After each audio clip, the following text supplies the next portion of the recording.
Captain Underpants and the Attack of the Talking Toilets by George Beard and Harold Hutchins.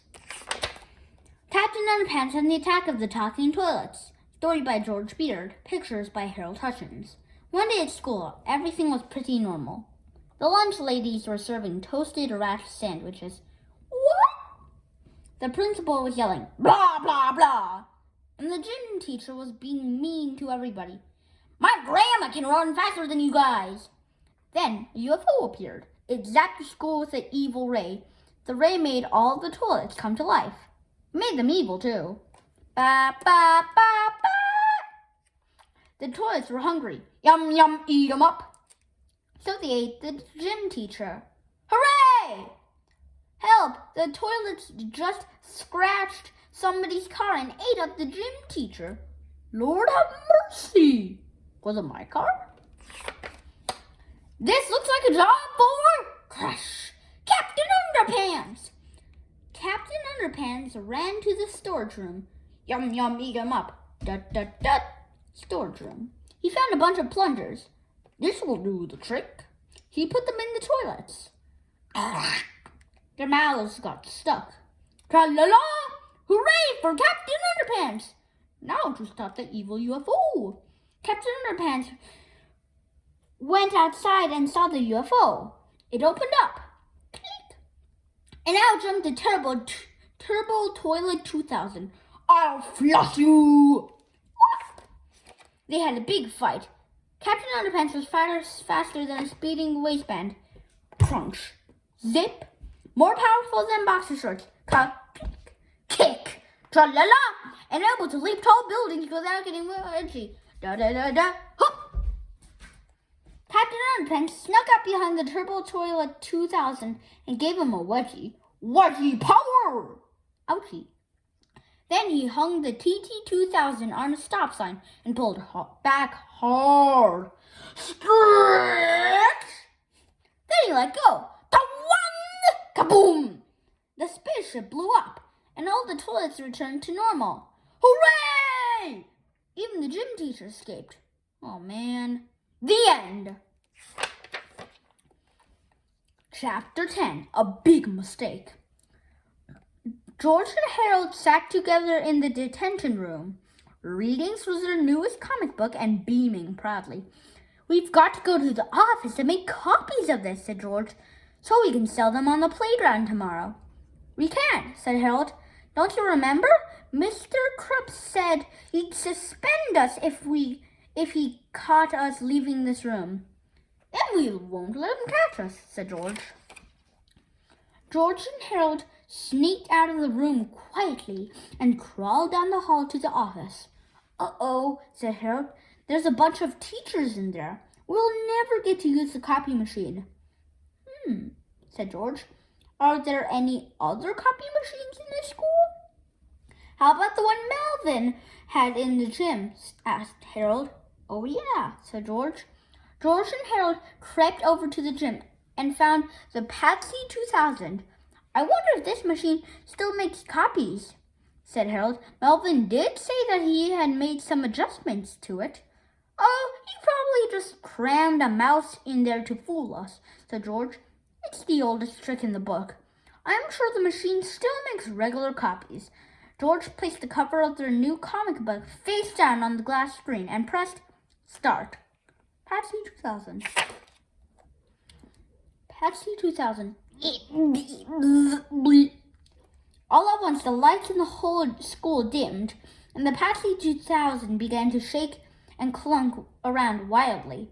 Giant volts of static electricity zapped out the bottom of the machine as a great whirlwind rose from the top. Loose papers and other small objects in the room were sucked into the wind, and they spun around above the machine like a raging cyclone.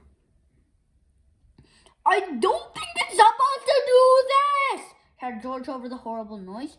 Finally, after a series of flashes and loud zaps, the noise, wind, and sparks stopped altogether. The only sound that could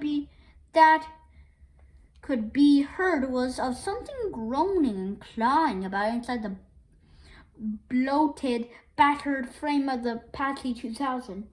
It sounds like something fell inside there, said Harold. George snatched the comic book from the top of the machine. Let's get out of here! He cried.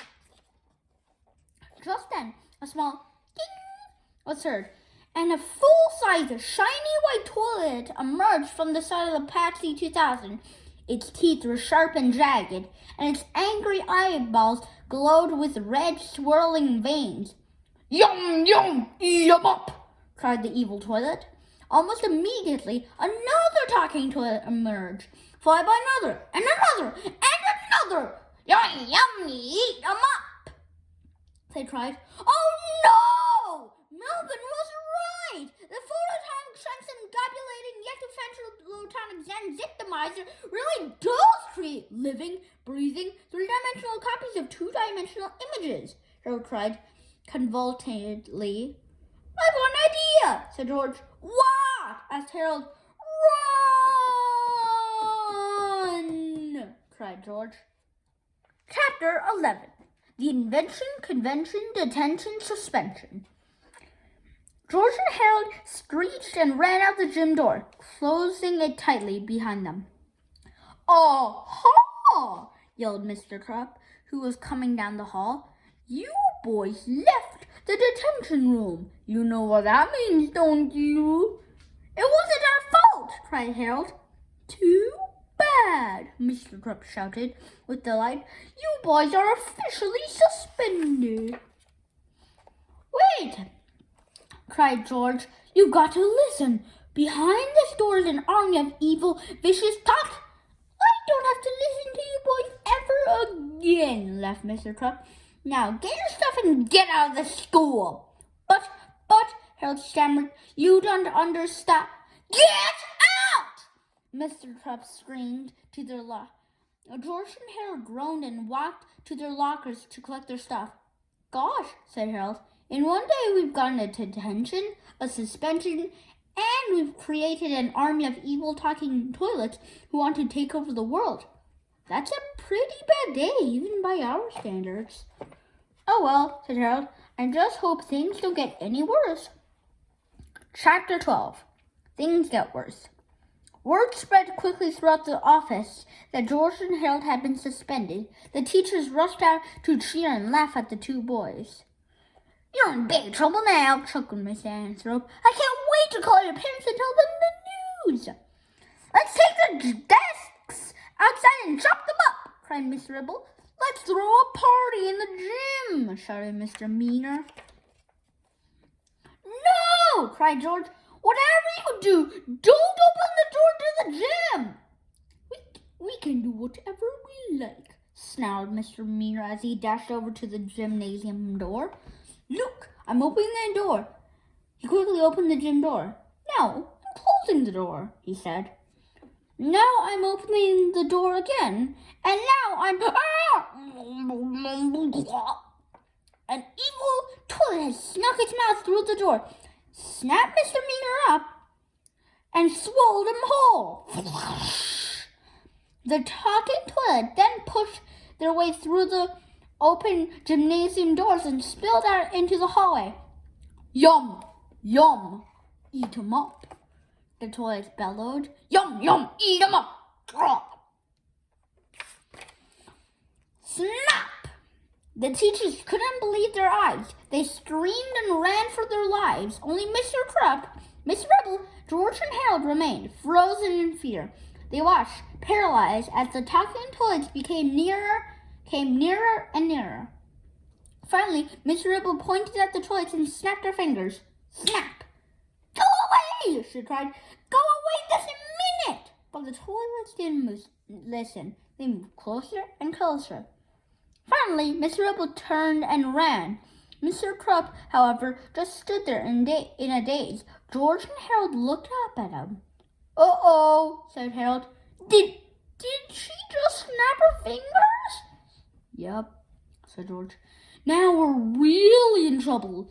And George was right, for at that moment Mr. Krupp had begun to change. A silly, heroic smile came over his face as he stood defiantly before his foes.